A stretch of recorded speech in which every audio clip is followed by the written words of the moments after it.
Donc, on continue sur le terme de la perte mécanique et là, on va s'attarder au roulement. Le roulement, là, je me rappelle quand j'ai commencé à travailler dans le domaine du vélo, là, déjà presque 20 ans, c'était un point majeur. Quand quelqu'un voulait acheter une nouvelle paire de roues, une des premières choses qu'il faisait, on sortait la roue et avec les doigts, là, on faisait toucher le roulement à savoir à quel point c'était doux. Donc, justement, c'est sûr que si le roulement est doux et qu'il n'y a pas beaucoup de restrictions, c'est sûr que ça va être beaucoup plus performant. Même chose pour le pédalier. On prenait le pédalier, on donnait un coup sur le pédale et s'il tournait là, avec très peu de restrictions, c'était un gage de vraiment haute performance. On va voir par contre, on va le quantifier, c'est quoi réellement la différence que ça peut faire. Donc, on va regarder justement les différents types de roulement. Avec une perte qui va être normalisée justement pour une personne qui va développer à peu près 250 watts. Donc, typiquement, entre les meilleurs et les pires roulements, justement, ça c'est vraiment entre les meilleurs et les pires. Les pédales, ça va perdre une demi-watt à 1 watt et demi au total. Toute la perte qui se passe dans les roulements des pédales.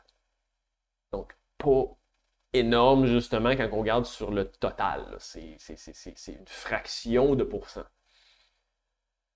Même chose pour le pédalier. Une demi à 1 watt et demi au niveau de l'énergie qui est perdue dans le roulement du pédalier. Pas des gros gains à aller chercher là. Des galettes dérailleurs arrière.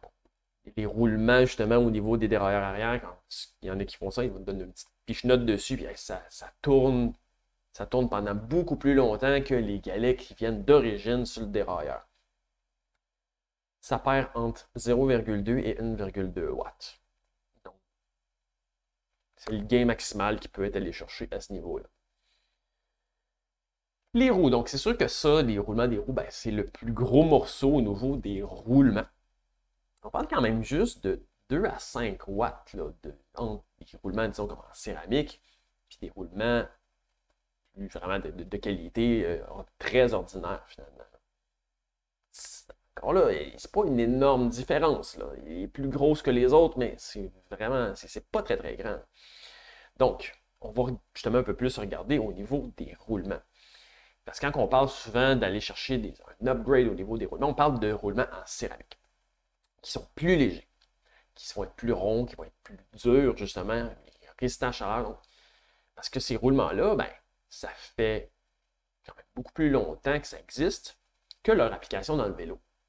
C'est des applications qui ont été utilisées bien avant l'arrivée dans le vélo. Donc, je vais vous parler un peu pourquoi les roulements céramiques, c'est quoi leur application? Pourquoi que ça a été développé?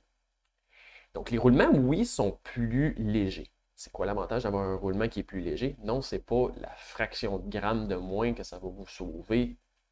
Ça fait pas une grosse différence. C'est plus que négligeable. Dans des applications, par contre, comme dans la machinerie, que c'est plusieurs dizaines de milliers de révolutions par minute, à un moment donné, le roulement, la bille finalement, roule tellement vite, a tellement d'inertie finalement. Avec la force centrifuge, il y a tellement de force qu'elle se met justement à déformer. Il y a tellement de force dans le roulement, ça roule tellement vite que la bille se met un peu comme à s'aplatir avec la force centrifuge. Donc c'est sûr que si la bille, de 1, est plus légère, crée moins de force centrifuge, et si elle est plus dure, elle se déforme moins, donc garde un meilleur roulement.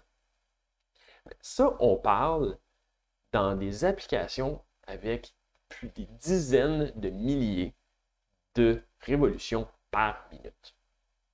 On est à des années-lumière des révolutions qu'on va avoir sur un vélo. Donc, en vélo, honnêtement, la différence, c'est ultra minime.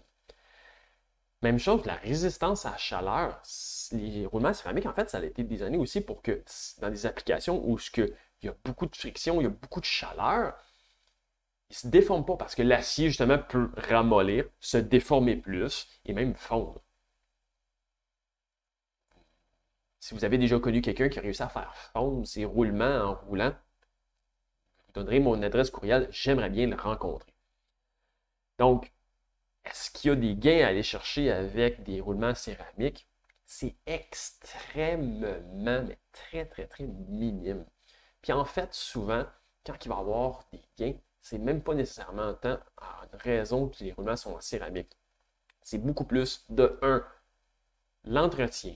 Parce que si à l'intérieur justement du roulement, il y a soit une huile qui va être très haute viscosité, comme de la graisse ou quoi que ce soit, bien, de remplacer ça par une huile qui va être plus fine va déjà faire une beaucoup plus grosse différence. S'il y avait de la saleté, puis que là vous l'enlevez, vous le nettoyez, ça va faire une plus grosse différence qu'entre des roulements d'acier et des roulements de céramique. Puis même que justement, si on regarde sur le roulement, au niveau du seal, finalement, le joint d'étanchéité, bien, ça crée déjà même plus de friction. Il peut y avoir plus de différence que pour le roulement en lui-même. Donc, est-ce que ça vaut la peine d'aller chercher des roulements en céramique? Il y a plein d'autres choses, comme justement s'assurer que ce soit bien nettoyé, bien lubrifié, qui va avoir une plus grosse différence. Puis même là, ça ne fait pas une grosse différence, loin de là. On arrive au galet surdimensionné. Est-ce qu'on le voit souvent? Est-ce que ça vaut la peine? Les roulements sont de meilleure qualité, justement, ça roule tout seul. Et aussi, bon, ça a le deuxième effet qu'on va voir un petit peu, ça réduit la flexion de la chaîne. Donc, il réduit la friction de la chaîne. Est-ce que ça vaut la peine? Il y a plusieurs problèmes liés à ça. Est-ce que ça réduit un petit peu la friction? Très, très, très minimalement. Pourquoi? Parce que même si en raison des plus gros galets, la chaîne fléchit moins, c'est quand même de un très minime. Parce qu'en plus, ça le fait dans la zone, dans le bas de la chaîne, où la chaîne n'est même pas sous tension. Donc, c'est même pas à cet endroit-là qu'il y a de la résistance dans la chaîne, qu'il y a de la friction, parce que la résistance, dans le fond, la friction va être proportionnelle aussi à la tension qu'il y a sur la chaîne. Donc, la tension dans le dessus du pédage va en avoir beaucoup parce que c'est là que la chaîne est sous tension. Dans le bas, elle n'est pas sous tension. Puis là, en plus, on rentre dans d'autres dynamiques comme ben, s'il y a des plus gros galets, de un, il faut mettre une chaîne qui est plus longue, donc ça rajoute du poids parce que la chaîne est plus longue. Puis en plus, il y a l'effet, on va le voir plus loin, mais sont plus gros, puis en particulier comme un modèle comme ça, c'est plus gros, un gros trou. Souvent, la perte aérodynamique du fait que la cage va être plus grosse enlève tous les gains que la grosseur des galets peut amener. Puis je mentionne même pas le fait que souvent, ben, quand vous changez pour ces cages-là, ben, les changements de vitesse viennent qu'à diminuer en fait, de qualité. Les changements de vitesse sont moins bons. Puis ça, là, ça se vend à plusieurs centaines de dollars. Puis les bénéfices, honnêtement, c'est au mieux très, très, très, très, très, très, très marginal. Puis en réalité, probablement de zéro quand on regarde justement dans l'ensemble. Donc, honnêtement, je ne veux pas gâcher, pas vendre la mèche tout de suite, mais pour moi, c'est à peu près l'investissement numéro 1. Le pire investissement, finalement, le ratio justement gain versus dollar investi, parce que ça coûte très, très cher. Puis honnêtement, les bénéfices sont soit extrêmement marginal, soit qu'il n'y en a absolument pas. Puis même, je dirais que dans plusieurs cas, ça peut même nuire.